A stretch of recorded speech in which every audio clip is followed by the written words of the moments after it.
கோவை, திருப்பூர், நாமக்கல், ஈரோடு, விழுப்புரம், தமிழகம் முழுவதும் பல மாவட்டங்களில் கறிக்கோழி வளர்ப்பு பண்ணை நடத்தி வர்றாங்க.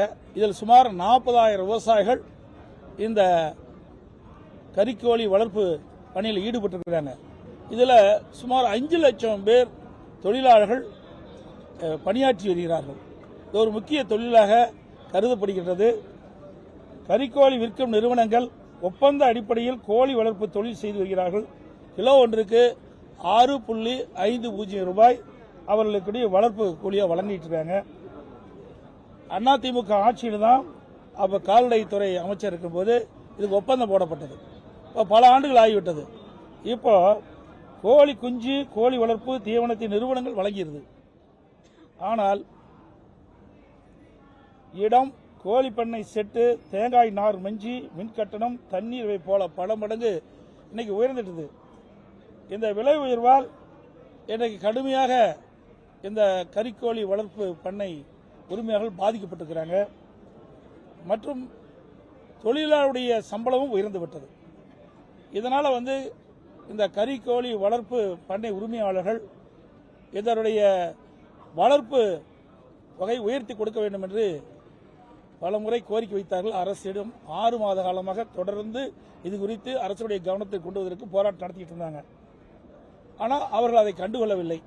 அவர்கள் இன்றைக்கு இருக்கின்ற சூழ்நிலைக்கு தக்கவாறு இந்த மின்கட்டண உயர்வு, தொழிலாளருடைய சம்பள உயர்வு, இப்படி பல வகையிலும் இந்த கோழி வளர்ப்பு பண்ணையில் இருக்கின்ற இந்த உரிமையாளர்கள் கடுமையாக பாதிக்கப்பட்ட காரணத்தினால அதை 6 ரூபா 50 காசிலிருந்து 20 ரூபாயை உயர்த்தி வழங்க வேண்டும் என்று கோரிக்கை வைத்து வந்தார்கள். இது குறித்து அரசுடைய கவனத்துக்கு கொண்டு வந்தாங்க. அரசு 7/1/2026 மற்றும் 21/1/2026 முத்தரப்பு பேச்சுவார்த்தை நடத்தப்படும் என்று அறிவிப்பை கொடுத்துவிட்டு முத்தரப்பு பேச்சுவார்த்தையை நடத்தல, நிராகரிச்சிட்டாங்க. இதில் சுமார் 40,000 விவசாய குடும்பங்கள் இதில் பாதிப்புக்குள்ளாகிறாங்க. 5 லட்சம் தொழிலாளர்கள் ஈடுபட்டிருக்காங்க. ஆனால் அரசு வேண்டுமென்றே திட்டமிட்டு இந்த கறிக்கோழி வாங்குகின்ற நிறுவனங்களுக்கு சாதகமாக செயல்பட்டு வருகிறது. அதுதான் இப்ப தெளிவாக வருது.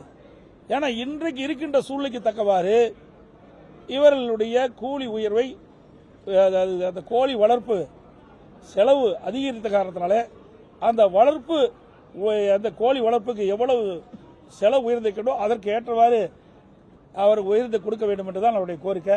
இதை 0 ஹவரில் நான் கொண்டு வந்தேன். இதை கூட பேசுவதற்கு இந்த அரசாங்கம் அனுமதிக்கல. எந்த அளவுக்கு இந்த அரசாங்கம் சர்வாதிகார போக்கை கடைபிடிக்கும் என்பது இது தெரியுது. இன்னொன்று, சிக்கன் குனியா இன்னைக்கு எல்லா பத்திரிகைகளும் வந்திருக்குது, ஊடகத்திலையும் வந்திருக்குது. இந்த அரசாங்கம் பொறுப்பேற்றதிலிருந்து இந்த கொசு ஒழிப்பில் அக்கறை செலுத்துதில்லை. இந்த கொசுனால தான் பல நோய்கள் மக்களுக்கு தாக்கப்படுகிறது.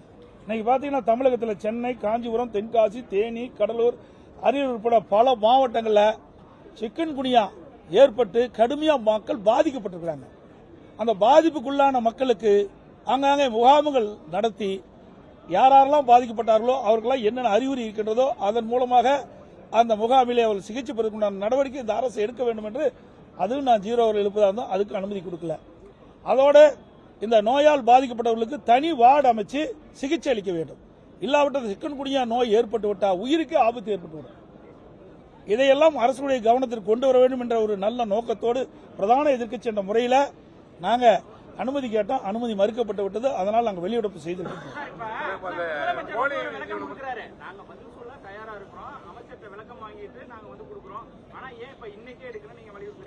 அதாவது 0 ஹவரில் நேற்றைய தினம் கைது பண்ணி இன்றைக்கு விவசாயிகள் 6 மாசம் போராடிட்டு இருக்கிறாங்க.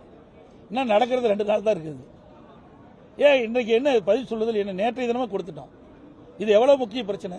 40,000 விவசாயிகள் குடும்பத்துடைய பிரச்சனை, 5 லட்சம் தொழிலாளர்களுடைய வாழ்வாதார பிரச்சனை. இதை கூட இந்த அரசு அக்கறையா எடுத்து அதுக்கு உரிய பதில் கொடுக்கல என்ன? இன்னொன்று, நான் நேற்றைய தினம் அந்த 55 விதியின் கீழ் நான் அதில் கையெழுத்திருந்தேன். 0 ஹவரில் பிரதான எதிர்க்கட்சி தலைவர் என்ற முறையில் 0 ஹவரில் எழுப்புவதற்கு மரபு இருக்குது. இதை ஏற்கனவே திராவிட முன்னேற்ற கழக ஆட்சி இருக்கின்ற பொழுது தொடர்ந்து 0 ஹவரில் பல கேள்விகள் எழுப்பினாங்க, பல பிரச்சனையை எழுப்பினாங்க. நாங்கள் அதுக்குரிய பதில் கொடுத்தோம். ஆனால் இன்றைய தினம் இந்த அரசு வேண்டுமென்றே திட்டமிட்டு பிரதான எதிர்க்கட்சி தலைவர் பேசுவதை பேசக்கூடாது என்ற ஒரே நிலைப்பாட்டின் காரணமாக தான் எனக்கு பேசுவதற்கு அனுமதி மறுக்கப்பட்டது. ஆக இவர்கள் எல்லாமே தெரியாதெல்லாம் ஒன்றும் இல்லையா? போராட்டம் பண்ணிட்டு இருக்காங்க, அரசாங்கத்துக்கு தெரியாதா? அப்படி தெரியாத அரசாங்கம் இருந்தால் இந்த அரசாங்கம் மோசமான அரசாங்கம் தான் பொருள். ஒரு நாட்டில் நிலவுகின்ற பிரச்சனை 6 மாதமா தொடர்ந்து விவசாயிகள் தங்களுடைய உரிமைக்காக போராடி கொண்டிருக்கிறாங்க, தங்களுடைய பிரச்சனையை முன்வைத்து போராடி கொண்டிருக்கிறாங்க. அரசும் 2 முறை முத்தரப்பு பேச்சுவார்த்தை நடத்தப்படும் என்று அறிவிக்கப்பட்டு நடத்தல. இதெல்லாம் அரசாங்கத்துக்கு தெரியாதா? இதெல்லாம் துறை அமைச்சருக்கு தெரியாதா? அப்படி தெரியலனா இந்த ஆட்சி அகற்றப்பட வேண்டிய ஆட்சி என்பது மக்கள் முடிவு செய்து விட்டாங்க. விவசாயிகள் பொறுத்த வரைக்கும் அவங்க வந்து எங்களுக்கு அரசாங்கத்துக்கு சம்பந்தம் இல்லைங்கிற மாதிரி அவங்க பேசிட்டு இருக்காங்க. நைட்டோட வர சொல்லிட்டு அத்தனை பேர் காத்திருந்தவங்களை வந்து வராம பேச பண்ணி நீங்களும் நிறுவனம் தான் பேசிக்கணும்னு சொல்லியிருக்காங்களே, எப்படி கால்நடைத்துறைக்கு சம்பந்தம் இல்லாம போயிருமா? அதைத்தான் நான் கொண்டு வருவதற்கு நான் முயற்சி செஞ்சேன்.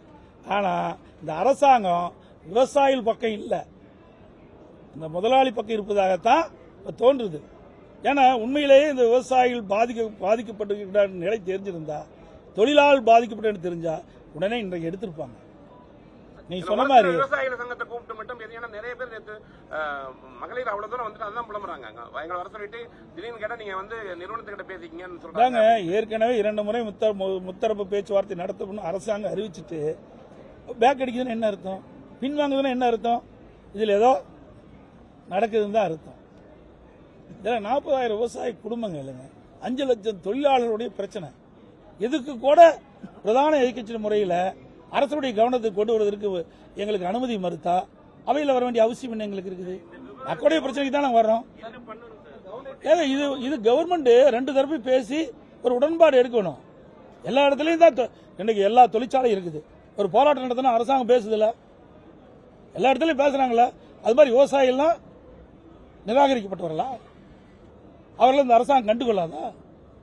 அவர்கள் வாழ்வாதார பிரச்சனை, 5 லட்சம் தொழிலாளருடைய வாழ்வாதார பிரச்சனை, 40,000 விவசாய குடும்பங்களுடைய வாழ்வாதார பிரச்சனை.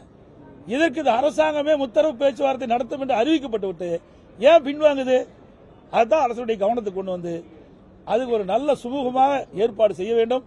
அந்த உரிமையாளர்களுக்கு அவள் கேட்கின்ற கோரிக்கையை இந்த அரசு மூலமாக நிறைவேற்ற வேண்டும் என்ற ஒரு நல்ல எண்ணத்தில் தான் நாங்கள் இந்த சட்டமன்றத்தில் அரசுடைய கவனத்தை கொண்டு வந்து முயற்சித்தோம். ஆனால் எங்களுக்கு அனுமதி கிடைக்கல, வெளிநடப்பு செஞ்சோம்.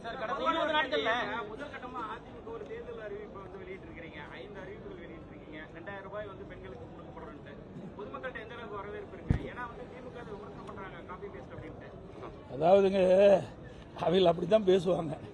ஏன்னா இது மற்றவர்களை நாங்கள் காப்பி அடித்து அறிவிக்க வேண்டிய அவசியமே இல்லை. ஏற்கனவே 2021 சட்டமன்ற பொதுத் தேர்தலின் போது முதல்ல தேர்தல் அறிக்கை வெளியிட்டது அதிமுக. எங்களுக்கு பிறகு 1 மணி நேரம் கழிச்சு தான் திமுக தேர்தல் அறிக்கை வெளியிட்டாங்க. அப்பொழுதே எங்களுடைய தேர்தல் அறிக்கையில் இது இடம்பெற்றிருக்குது. இதில் நான் வேணா படிக்கிறேன். அதாவது அறிவிப்பு எண் 2 மகளிர் நலன் எங்களுடைய புத்தகம், எங்களுடைய என்ன காட்டிடணும். ஏன்னா இந்த அமைச்சரெல்லாம் வேண்டுமென்றே திட்டமிட்டு ஒரு தவறான செய்தி சொல்லிட்டு வராங்க. இது எங்களுடைய அறிவிப்பு புத்தகம், அப்பவே வெளியிட்டோம். 2021ஆம் ஆண்டு அனைத்து இந்திய அண்ணா திராவிட முன்னேற்ற கழகத்தினுடைய தேர்தல் அறிவிப்புகள் இதை நாங்கள் கொடுத்திருக்கிறோம். இதுல பாத்தீங்கன்னா 2வது அறிவிப்பு மகளிர் நலன் குலவிளக்கு திட்டம். சமூகத்தில் பொருளாதார சமநிலையை உருவாக்கிட குலவிளக்கு திட்டத்தின் மூலம் அனைத்து குடும்ப அட்டைதாரர்களுக்கும் ஒவ்வொரு மாதம் உதவித்தொகையாக 1500 வழங்கப்படும். இத்தொகை குடும்ப தலைவின் வங்கி கணக்கில் செலுத்தப்படும். 2வது 3வது அறிவிப்பு மகளிருக்கு பேருந்து பயணச் சலுகை. நகர பேருந்துகளில் பயணம் செய்யும் மகளிருக்கு பேருந்து கட்டணத்தில் 50% கட்டணம் வழங்கப்படும். அதான் நாங்கள் ஏற்கனவே அறிவிச்ச திட்டம் தான், ஒரு புதுசாக ஒன்று நாங்கள் இல்லை. அதே மாதிரி வீடு அம்மா இல்ல திட்டம், அது நாங்கள் ஏற்கனவே அறிவிச்சிருக்கிறோம். குடியிருப்புக்கு சொந்த வீடு இல்லாதவர்களுக்கு கிராமப்புறங்களில் அரசே இடம் வாங்கி காங்கிரீட் வீடு கட்டித்தரப்படும். நகர்ப்பகுதியில் அரசே இடம் வாங்கி அடுக்குமாடி வீடு கட்டி அம்மா இல்லம் திட்டம் மூலம் விலையில்லா வழங்கப்படும். இது அறிவிப்பு 1. இதெல்லாம் நாங்கள் ஏற்கனவே அனைத்து இந்திய அண்ணா திராவிட முன்னேற்ற கழகத்தினுடைய தேர்தல் அறிக்கையில் நாங்கள் அறிவிச்சிருக்கிறோம். அந்த அறிவிப்பின்படி தான் இப்போ மீண்டும் 2026 சட்டமன்ற பொதுத் தேர்தலில் எங்களுடைய அறிவிப்பை வெளியிட்டு மக்களிடத்தில் மிகப்பெரிய வரவேற்பை பெற்றிருக்குது. அந்த வரவேற்பை பெற்ற காலத்தில் தான், அந்த எரிச்சல் தான் ஒவ்வொரு நாளும் ஒவ்வொரு அமைச்சர் ஒவ்வொரு விதமா பதில் சொல்லிட்டு இருக்காங்க.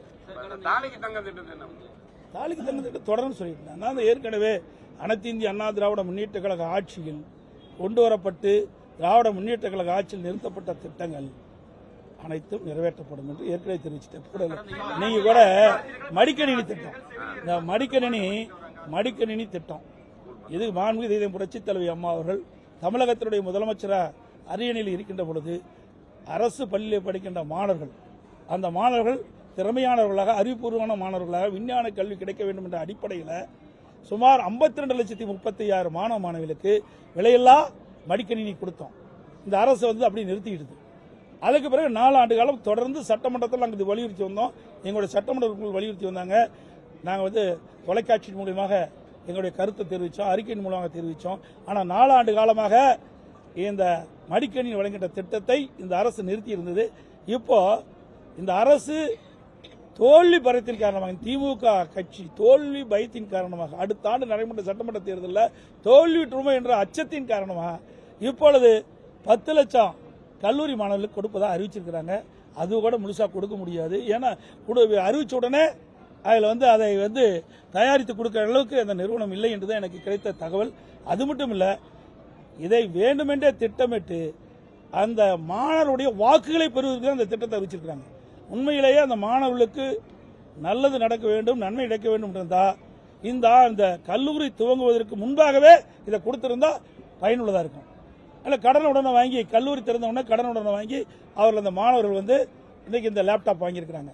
அப்புறம் 3 ஆண்டு முடிஞ்சு மாணவர்கள் வெளியே பட்டப்படிப்பு முடிஞ்சு அவர்கள் அந்த பட்டப்படி முடிஞ்சு போகின்ற காலத்தில் இப்போ அந்த மடிக்கணினி கொடுக்குறாங்க. அதனால எந்த ஒரு பயனும் மாணவர்களுக்கு கிடைக்கல. ஆக வேண்டுமென்றே திட்டமிட்டு அதிமுக ஆட்சியில் கொண்டு வரப்பட்ட திட்டம் முடக்கிறாங்க. ஆனால் இன்றைக்கு இந்த மாணவர் மத்தியில், இளைஞர்கள் மத்தியில் இந்த மடிக்கணினி திட்டம் நிறுத்தப்பட்டதால் மிகப்பெரிய வெறுப்பு ஏற்பட்ட காரணத்தினால அவருடைய இளைஞர்களுடைய வாக்குகளை பெறுவதற்காக மீண்டும் இந்த திட்டத்தை இந்த அரசு அறிவிச்சிருக்கு. கடந்த 20 நாட்களில் தமிழகத்தில் 70க்கும் மேற்பட்ட சிறுமிகள், பெண்கள் பாலியல் வன்கொடுமைக்கு ஆளாக்கப்பட்டிருக்காங்க. 80 கொலைகள் நடந்திருக்கு. குறிப்பா கொலை செய்யக்கூடிய சம்பவங்கள் ரீல் செய்யக்கூடிய ஒரு நிலை இன்னைக்கு ஏற்பட்டிருக்கு. அதை பத்தி என்ன? அதாங்க, நான் ஏற்கனவே பலமுறை சொல்லிட்டேங்க, ஊடகத்தின் வாயில, பத்திரிகை வாயில சொல்லியிருக்கிறேன். இன்றைக்கு தமிழகத்தில் திராவிட முன்னேற்ற கழக ஆட்சி எப்பொழுது அமைக்கப்பட்டதோ அன்றிலிருந்து இன்று வரை சட்ட ஒழுங்கு அடியோடு சீர்கிட்டு விட்டது. இதற்கு முழுக்க காரணம் போதைப்பொருள் விற்பனை தான். அந்த போதைப்பொருள் விற்பனையை தடுக்க இயலாத ஒரு அரசாங்கம், கையிலாகாத அரசாங்கம் தான் இந்த அரசாங்கம் இருக்குது. இத்தனை நிகழ்வுகள் நடைபெறுவதெல்லாம் இந்த போதை ஆசாமிகளால், அதுவும் கஞ்சா போதை ஆசாமிகளால் தான் இந்த கொடூரமான செயல் நடைபெற்றுக் கொண்டிருக்கின்றன. அண்மையில் கூட சமூகத்துறை அமைச்சர் தூத்துக்குடியில் ஒரு நிகழ்ச்சியில் கலந்து கொண்டு பேசுகின்ற பொழுது, தமிழகத்தில் திராவிட முன்னேற்ற கழகம் ஆட்சிக்கு வந்த பிறகு இந்த 4.5 ஆண்டு காலத்தில் 6,999 சிறுமிகள் போக்சோ சட்டத்தால் இன்னைக்கு பாதிக்கப்பட்டு போக்சோ சட்டம் பதிவு செய்யப்பட்டதை சொல்லுங்க. 6,999 போக்சோ வழக்குகள் பதிவு செய்யப்பட்டதை சொல்லியிருக்காங்க.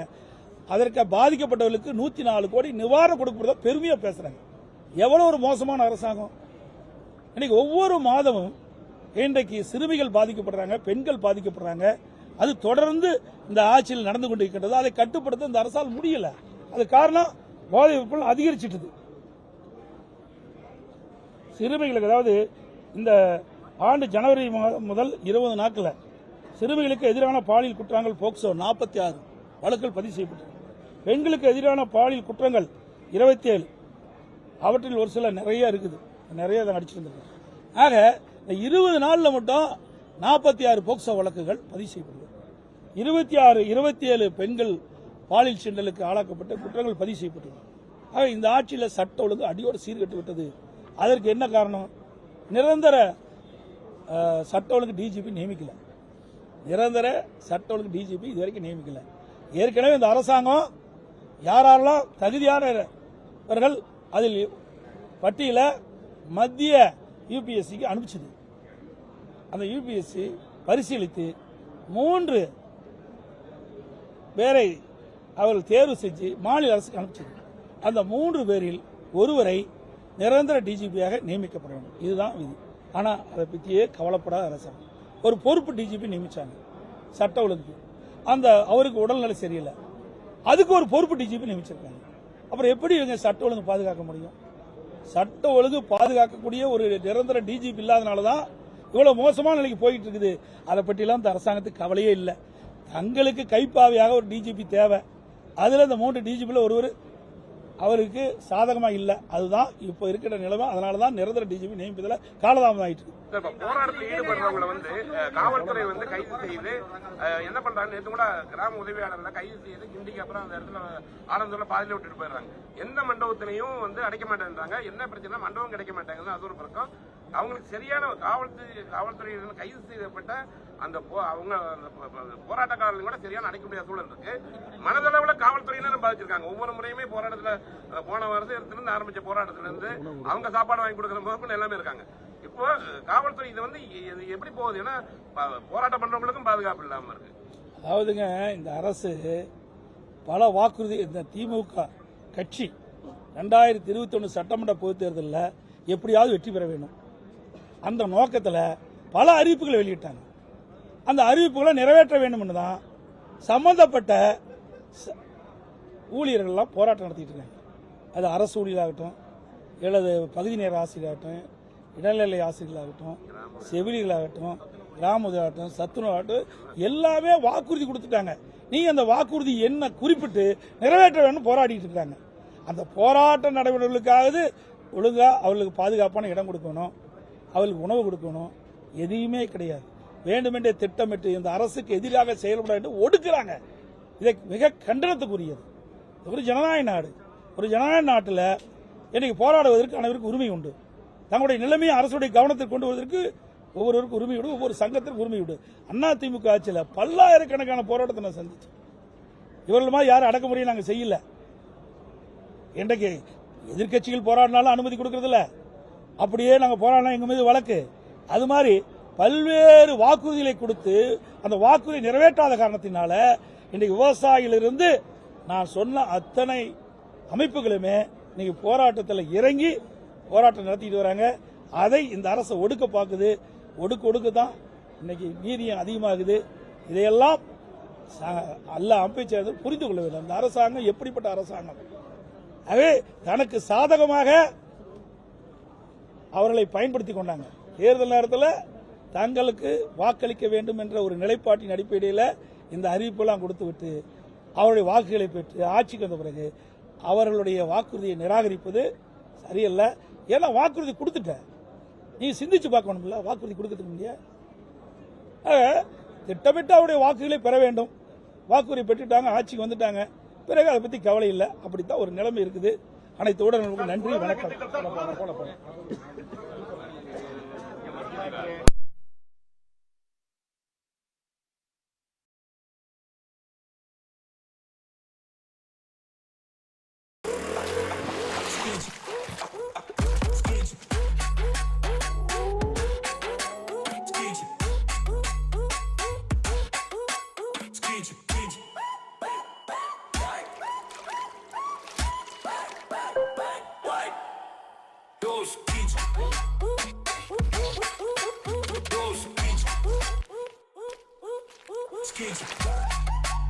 It's easy on an ether. இது ஒரு முக்கிய தொழிலாக கருதப்படுகின்றது. கறிக்கோழி விற்கும் நிறுவனங்கள் ஒப்பந்த அடிப்படையில் கோழி வளர்ப்பு தொழில் செய்து வருகிறார்கள். கிலோ ஒன்றுக்கு 6.50 ரூபாய் அவர்களுக்கு வளர்ப்பு கூலியாக வழங்கிட்டு இருக்காங்க. அதிமுக ஆட்சியில் தான் அப்ப கால்நடைத்துறை அமைச்சர் இருக்கும்போது இதுக்கு ஒப்பந்தம் போடப்பட்டது. இப்போ பல ஆண்டுகள் ஆகிவிட்டது. இப்போ கோழி குஞ்சு, கோழி வளர்ப்பு தீவனத்தின் நிறுவனங்கள் வழங்கியிருது. ஆனால் இடம், கோழி பண்ணை செட்டு, தேங்காய் நார் மஞ்சி, மின் கட்டணம், தண்ணீர் இவை போல பல மடங்கு இன்னைக்கு உயர்ந்துட்டது. இந்த விலை உயர்வால் இன்றைக்கு கடுமையாக இந்த கறிக்கோழி வளர்ப்பு பண்ணை உரிமையாளர்கள் பாதிக்கப்பட்டிருக்கிறாங்க. மற்றும் தொழிலாளருடைய சம்பளமும் உயர்ந்து விட்டது. இதனால இந்த கறிக்கோழி வளர்ப்பு பண்ணை உரிமையாளர்கள் இதனுடைய வளர்ப்பு வகை உயர்த்தி கொடுக்க வேண்டும் என்று பலமுறை கோரிக்கை வைத்தார்கள். அரசிடம் 6 மாத காலமாக தொடர்ந்து இது குறித்து அரசுடைய கவனத்தை கொண்டு வருவதற்கு போராட்டம் நடத்திட்டு இருந்தாங்க. ஆனால் அவர்கள் அதை கண்டுகொள்ளவில்லை.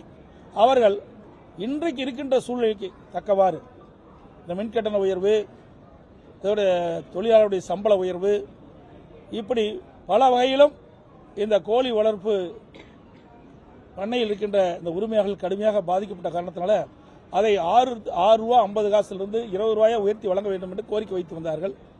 இது குறித்து அரசுடைய கவனத்துக்கு கொண்டாந்தாங்க. அரசு 7/1/2026 மற்றும் 21/1/2026 முத்தரப்பு பேச்சுவார்த்தை நடத்தப்படும் என்ற அறிவிப்பை கொடுத்துவிட்டு முத்தரப்பு பேச்சுவார்த்தை நடத்தல, நிராகரிச்சிட்டாங்க. இதில் சுமார் 40,000 விவசாய குடும்பங்கள் இதில் பாதிப்புக்குள்ளாகிறாங்க. 5 லட்சம் தொழிலாளர்கள் ஈடுபட்டிருக்காங்க. ஆனால் அரசு வேண்டுமென்றே திட்டமிட்டு இந்த வரிக்கோழி வாங்குகின்ற நிறுவனங்களுக்கு சாதகமாக செயல்பட்டு வருகிறது. அதுதான் இப்போ தெளிவாக வருது. ஏன்னா இன்றைக்கு இருக்கின்ற சூழ்நிலைக்கு தக்கவாறு இவர்களுடைய கூலி உயர்வை, அந்த கோழி வளர்ப்பு செலவு அதிகரித்த காரணத்தினால அந்த கோழி வளர்ப்புக்கு எவ்வளவு செலவு உயர்ந்திருக்கோ அதற்கு ஏற்றவாறு அவர் உயர்ந்து கொடுக்க வேண்டும் என்றுதான் அவருடைய கோரிக்கை. இதை 0 ஹவரில் நான் கொண்டு வந்தேன். இதை கூட பேசுவதற்கு இந்த அரசாங்கம் அனுமதிக்கல. எந்த அளவுக்கு இந்த அரசாங்கம் சர்வாதிகார போக்கை கடைபிடிக்கும் என்பது இது தெரியுது. இன்னொன்று, சிக்கன் குனியா இன்னைக்கு எல்லா பத்திரிகைகளும் வந்திருக்குது, ஊடகத்திலையும் வந்திருக்குது. இந்த அரசாங்கம் பொறுப்பேற்றதிலிருந்து இந்த கொசு ஒழிப்பில் அக்கறை செலுத்துதில்லை. இந்த கொசுனால தான் பல நோய்கள் மக்களுக்கு தாக்கப்படுகிறது. இன்னைக்கு பார்த்தீங்கன்னா தமிழகத்தில் சென்னை, காஞ்சிபுரம், தென்காசி, தேனி, கடலூர், அரியலூர் உட்பட பல மாவட்டங்களில் சிக்கன் குனியா ஏற்பட்டு கடுமையாக மக்கள் பாதிக்கப்பட்டிருக்கிறாங்க. அந்த பாதிப்புக்குள்ளான மக்களுக்கு ஆங்காங்கே முகாம்கள் நடத்தி யாரெல்லாம் பாதிக்கப்பட்டார்களோ அவர்களெல்லாம் என்னென்ன அறிகுறி இருக்கின்றதோ அதன் மூலமாக அந்த முகாமிலே அவர்கள் சிகிச்சை பெறுவதற்கான நடவடிக்கை இந்த அரசு எடுக்க வேண்டும் என்று அதுவும் நான் 0 ஹவரில் எழுப்பதாக இருந்தோம். அதுக்கு அனுமதி கொடுக்கல. அதோட இந்த நோயால் பாதிக்கப்பட்டவர்களுக்கு தனி வார்டு அமைச்சு சிகிச்சை அளிக்க வேண்டும். இல்லாவிட்டால் சிக்கன் குனியா நோய் ஏற்பட்டு விட்டால் உயிருக்கு ஆபத்து ஏற்பட்டுவிடும். இதையெல்லாம் அரசுடைய கவனத்திற்கு கொண்டு வர வேண்டும் என்ற ஒரு நல்ல நோக்கத்தோடு பிரதான எதிர்க்கட்சி என்ற முறையில் நாங்கள் அனுமதி கேட்டோம். அனுமதி மறுக்கப்பட்டு விட்டது. அதனால் நாங்கள் வெளியிடப்பு செய்திருக்கோம்.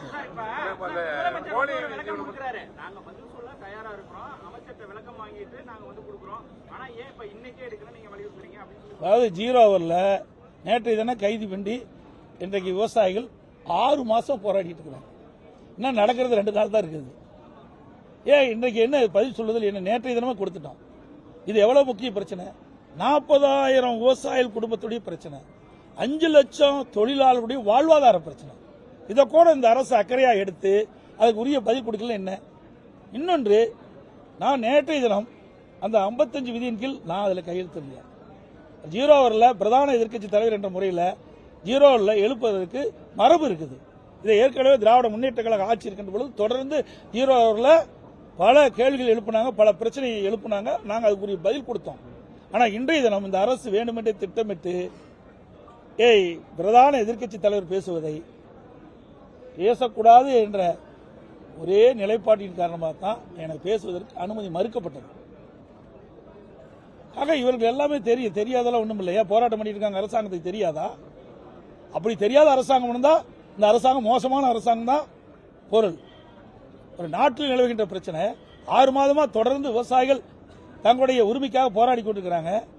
தங்களுடைய பிரச்சனையை முன்வைத்து போராடி கொண்டிருக்கிறாங்க. அரசும் 2 முறை முத்தரப்பு பேச்சுவார்த்தை நடத்தப்படும் என்று அறிவிக்கப்பட்டு நடத்தல. இதெல்லாம் அரசாங்கத்துக்கு தெரியாதா? இதில் துறை அமைச்சருக்கு தெரியாதா? அப்படி தெரியலனா இந்த ஆட்சி அகற்றப்பட வேண்டிய ஆட்சி என்பது மக்கள் முடிவு செய்து விட்டாங்க. அந்த பண்ணைக்காரங்க என்ன சொல்றாங்கன்னா, நேற்று விவசாயிகள் பொறுத்த வரைக்கும் அவங்க வந்து எங்களுக்கு அரசாங்கத்துக்கு எங்களுக்கு சம்பந்தம் இல்லைங்கிற மாதிரி அவங்க பேசிட்டு இருக்காங்க. ஏன்னா நைட்டோட வர சொல்லிட்டு அத்தனை பேர் காத்திருந்தவங்களை வந்து வராம பேஸ் பண்ணி நீங்களும் நிறுவனம் தான் பேசிக்கணும்னு சொல்லியிருக்காங்களே, எப்படி கால்நடைத்துறைக்கு சம்பந்தம் இல்லாமல் போயிருமா? அதைத்தான் நான் கொண்டு வருவதற்கு நான் முயற்சி செஞ்சேன்.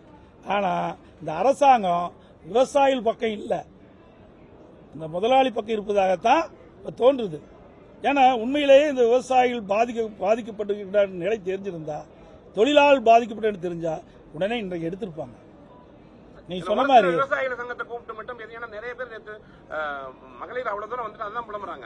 எங்களை வர சொல்லிட்டு திடீர்னு கேட்டா நீங்க வந்து நிறுவனத்துக்கிட்ட பேசிக்கீங்கன்னு சொல்றாங்க.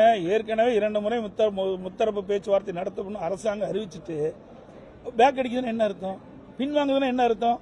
இதுல ஏதோ நடக்குதுன்னு தான் அர்த்தம். 40,000 விவசாய குடும்பங்கள் இல்லைங்க, 5 லட்சம் தொழிலாளர்களுடைய பிரச்சனை. இதுக்கு கூட பிரதான எதிர்க்கட்சி முறையில் அரசுடைய கவனத்துக்கு கொண்டு வருவதற்கு எங்களுக்கு அனுமதி மறுத்தா அவையில் வர வேண்டிய அவசியம் என்ன எங்களுக்கு இருக்குது? மக்களுடைய பிரச்சனைக்கு தான் நாங்கள் வர்றோம். ஏங்க இது கவர்மெண்ட் ரெண்டு தரப்பையும் பேசி ஒரு உடன்பாடு எடுக்கணும். எல்லா இடத்துலையும் தான் இன்னைக்கு எல்லா தொழிற்சாலையும் இருக்குது. ஒரு போராட்டம் நடத்தினா அரசாங்கம் பேசுதில்ல, எல்லா இடத்துலையும் பேசுறாங்களா? அது மாதிரி விவசாயிகள்லாம் நிராகரிக்கப்பட்டவர்களா? அவர்கள் இந்த அரசாங்கம் கண்டுகொள்ளாதா? அவர்கள் வாழ்வாதார பிரச்சனை, 5 லட்சம் தொழிலாளருடைய வாழ்வாதார பிரச்சனை, 40,000 விவசாய குடும்பங்களுடைய வாழ்வாதார பிரச்சனை. இதற்கு இந்த அரசாங்கமே முத்தரவு பேச்சுவார்த்தை நடத்தும் என்று அறிவிக்கப்பட்டு விட்டு ஏன் பின்வாங்குது? அதுதான் அரசுடைய கவனத்துக்கு கொண்டு வந்து அதுக்கு ஒரு நல்ல சுமூகமாக ஏற்பாடு செய்ய வேண்டும். அந்த உரிமையாளர்களுக்கு அவள் கேட்கின்ற கோரிக்கையை இந்த அரசு மூலமாக நிறைவேற்ற வேண்டும் என்ற ஒரு நல்ல எண்ணத்தில் தான் நாங்கள் இந்த சட்டமன்றத்தில் அரசுடைய கவனத்துக்கு கொண்டு வந்து முயற்சித்தோம். ஆனால் எங்களுக்கு அனுமதி கிடைக்கல, வெளிநடப்பு செஞ்சோம். கடந்த 20 நாட்கள்ல முதற்கட்டமா அதிமுக ஒரு தேர்தல் அறிவிப்பை வந்து வெளியிட்டிருக்கிறீங்க. 5 அறிவிப்புகள் வெளியிட்டிருக்கீங்க. 2000 ரூபாய் வந்து பெண்களுக்கு கொடுக்கப்படும். பொதுமக்கள்கிட்ட எந்த அளவுக்கு வரவேற்பு இருக்கு? ஏன்னா வந்து திமுக விமர்சனம் பண்றாங்க, காப்பி பேஸ்ட் அப்படின்ட்டு. அதாவதுங்க, அவைகள் அப்படித்தான் பேசுவாங்க. ஏன்னா இது வந்து மற்றவர்களை நாங்கள் காப்பி அடித்து அறிவிக்க வேண்டிய அவசியமே இல்லை. ஏற்கனவே 2021 சட்டமன்ற பொதுத் தேர்தலின் போது முதல்ல தேர்தல் அறிக்கை வெளியிட்டது அதிமுக. எங்களுக்கு பிறகு 1 மணி நேரம் கழிச்சு தான் திமுக தேர்தல் அறிக்கை வெளியிட்டாங்க. அப்பொழுதே எங்களுடைய தேர்தல் அறிக்கையில் இதை இடம்பெற்றிருக்குது. இதில் நான் வேணா படிக்கிறேன். அதாவது அறிவிப்பு எண் 2, மகளிர் நலன் எங்களுடைய புத்தகம், எங்களுடைய என்னன்னு காட்டிடணும். ஏன்னா இந்த அமைச்சரெல்லாம் வேணுமென்றே திட்டமிட்டு ஒரு தவறான செய்தி சொல்லிட்டு வராங்க. இது எங்களுடைய அறிவிப்பு புத்தகம், அப்பவே வெளியிட்டோம். 2021ஆம் ஆண்டு அனைத்து இந்திய அண்ணா திராவிட முன்னேற்ற கழகத்தினுடைய தேர்தல் அறிவிப்புகள் இதை நாங்கள் கொடுத்துருக்குறோம். இதில் பார்த்தீங்கன்னா 2வது அறிவிப்பு, மகளிர் நலன் குலவிளக்கு திட்டம். சமூகத்தில் பொருளாதார சமநிலையை உருவாக்கிட குலவிளக்கு திட்டத்தின் மூலம் அனைத்து குடும்ப அட்டைதாரர்களுக்கும் ஒவ்வொரு மாதம் உதவித்தொகையாக 1500 வழங்கப்படும். இத்தொகை குடும்ப தலைவின் வங்கி கணக்கில் செலுத்தப்படும். 2வது. 3வது வந்து அறிவிப்பு, மகளிருக்கு பேருந்து பயணச் சலுகை. நகர பேருந்துகளில் பயணம் செய்யும் மகளிருக்கு பேருந்து கட்டணத்தில் 50% கட்டணம் வழங்கப்படும். அதான் நாங்கள் ஏற்கனவே அறிவிச்ச திட்டம் தான், ஒரு புதுசாக ஒன்று நாங்கள் இருக்கல. அதே மாதிரி வீடு அம்மா இல்ல திட்டம், அது நாங்கள் ஏற்கனவே அறிவிச்சிருக்கிறோம். குடியிருப்புக்கு சொந்த வீடு இல்லாதவர்களுக்கு கிராமப்புறங்களில் அரசே இடம் வாங்கி காங்கிரீட் வீடு கட்டி தரப்படும். நகர்ப்பகுதியில் அரசே இடம் வாங்கி அடுக்குமாடி வீடு கட்டி அம்மா இல்லம் திட்டம் மூலம் விலையில்லா வழங்கப்படும். இது அறிவிப்பு 1. இதையெல்லாம் நாங்கள் ஏற்கனவே அனைத்து இந்திய அண்ணா திராவிட முன்னேற்ற கழகத்தினுடைய தேர்தல் அறிக்கையில் நாங்கள் அறிவிச்சிருக்கிறோம். அந்த அறிவிப்பின்படி தான் இப்போ மீண்டும் 2026 சட்டமன்ற பொதுத் தேர்தலில் எங்களுடைய அறிவிப்பை வெளியிட்டு மக்களிடத்தில் மிகப்பெரிய வரவேற்பை பெற்றிருக்குது. அந்த வரவேற்பை பெற்ற காலத்தில் தான், அந்த எரிச்சல் தான் ஒவ்வொரு நாளும் ஒவ்வொரு அமைச்சர் ஒவ்வொரு விதமா பதில் சொல்லிட்டு இருக்காங்க. தாலிக்கு தங்க திட்டம் என்ன? தாலிக்கு தங்க திட்டம் தொடர்ந்து சொல்லிட்டு இருக்காங்க. நான் ஏற்கனவே அனைத்து இந்திய அண்ணா திராவிட முன்னேற்ற கழக ஆட்சியில் கொண்டு வரப்பட்டு திராவிட முன்னேற்ற கழக ஆட்சியில் நிறுத்தப்பட்ட திட்டங்கள் அனைத்தும் நிறைவேற்றப்படும் என்று ஏற்கனவே தெரிவிச்சிட்டேன். நீங்க கூட மடிக்கணினி திட்டம், இந்த மடிக்கணினி திட்டம், இது மாண்புமிகு தெய்வம் புரட்சித் தலைவி அம்மா அவர்கள் தமிழகத்தினுடைய முதலமைச்சராக அரியணையில் இருக்கின்ற பொழுது அரசு பள்ளியில் படிக்கின்ற மாணவர்கள், அந்த மாணவர்கள் திறமையானவர்களாக அறிவுபூர்வமான மாணவர்களாக விஞ்ஞான கல்வி கிடைக்க வேண்டும் என்ற அடிப்படையில் சுமார் 52,36,000 மாணவ மாணவிகளுக்கு விலையில்லா மடிக்கணினி கொடுத்தோம். இந்த அரசு வந்து அப்படி நிறுத்திக்கிடுது. அதுக்கு பிறகு 4 ஆண்டு காலம் தொடர்ந்து சட்டமன்றத்தில் நாங்கள் இது வலியுறுத்தி வந்தோம். எங்களுடைய சட்டமன்ற உறுப்பினர்கள் வலியுறுத்தி வந்தாங்க. நாங்கள் வந்து தொலைக்காட்சி மூலமாக எங்களுடைய கருத்தை தெரிவித்தோம், அறிக்கையின் மூலமாக தெரிவித்தோம்.